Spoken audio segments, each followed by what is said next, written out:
All right, let's talk about some backpacking or ultralight pot options that you might consider.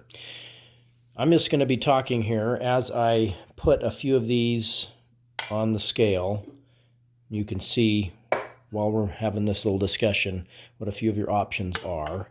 Okay, at the end of the day, in my opinion, your cooking pot or the pot that you would bring with you is primarily for heating water, whether that's to boil it so that you have purified water, or whether that's to heat it up so that you have the ability to put it in or rehydrate a dehydrated meal, whether that's to heat it up so that you have the ability to clean dishes or whatever it might be. You need to be able to boil water, and you need some sort of metal, typically a metal pot of whatever make, whether it's a DIY option like a soup can that is reasonably lightweight and is going to be something that is durable enough that it's going to withstand the heat of the fire. And, hopefully it's something that's going to last you a few trips if that's important to you. So there is some utility, obviously, in having various features of your pot that you might want to consider. Something like this fairly large open mouth pot is going to be much easier if you actually want to cook a real meal. Maybe you've got some dehydrated rice or noodles of some sort, and you want to be able to put them in the pot, cook them up. That's going to be an important feature you're going to want to consider. However, if your only purpose for being able to boil water is for rehydration of some sort of a dehydrated meal, like a mountain house or something like that, then something with a smaller mouth that is really just a container that maybe has a multi-purpose use, like this water bottle here, might be a better fit for your needs. Now, what I don't have in front of me here is some of the more expensive options. Your titanium, like a Toke's pot. Okay, so let me point something out. 550 milliliter pot, Toke's pot.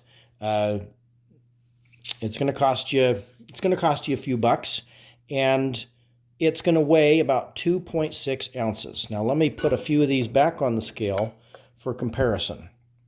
That's 2.2 ounces. Okay, this I want to say was probably free. This was a water bottle like this water bottle that was just cut. Probably got it at a thrift store.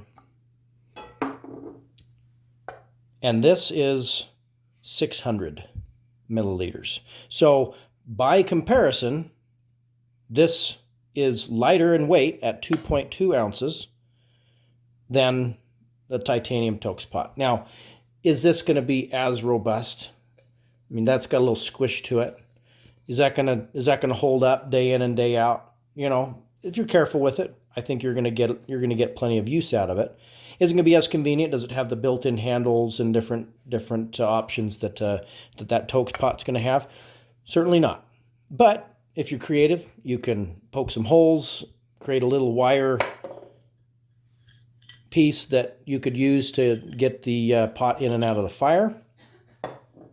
But at the end of the day, you have an option that is essentially free or relatively cheap to beat, weight-wise, what would be considered the premium option, the titanium pots that are currently on the market. Now, what do I use?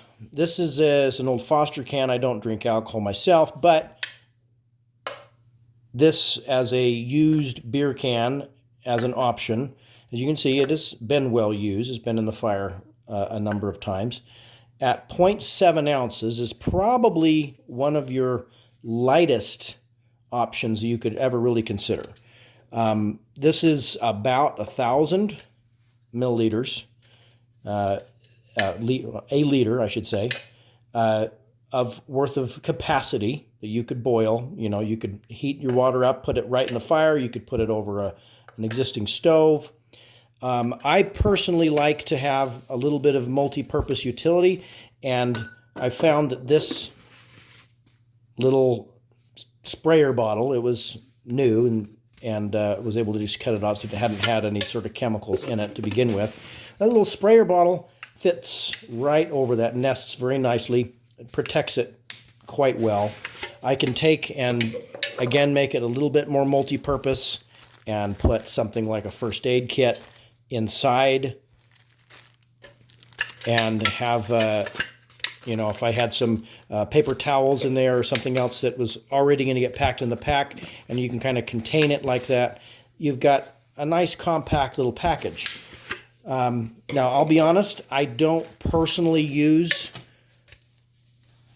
the heated water options very much when I'm on the trail. I will typically be using, you know, the granola bar slash, you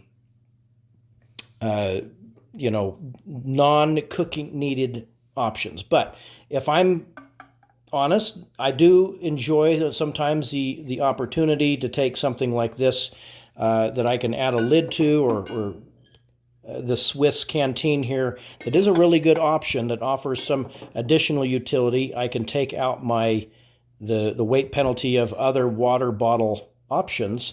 And by the way, this is, I believe, this is about 1.5 liters and is about the same weight as a 700 milliliter titanium pot, if I'm not mistaken.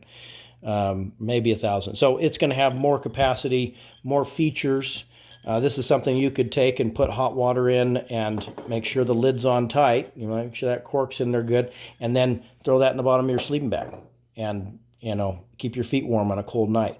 A lot of different options. You could haul water in this, you know, just like any canteen or water bottle. It would, you know, has the ability to carry water where something like an open pot isn't going to be quite as useful. So post your comments below if you have any of your own ideas. I mean, there are a multitude of other options out there. I didn't bring it, but, you know, something like the grease pot this lid goes to is a good ultralight, but yet, you know, not, in my opinion, not quite as useful as something like a canteen or an approach like this, where I can get other benefits or purposes out of an even lighter weight option than what would be commercially available. So any questions or thoughts, post them below, and we'll see you in the next video.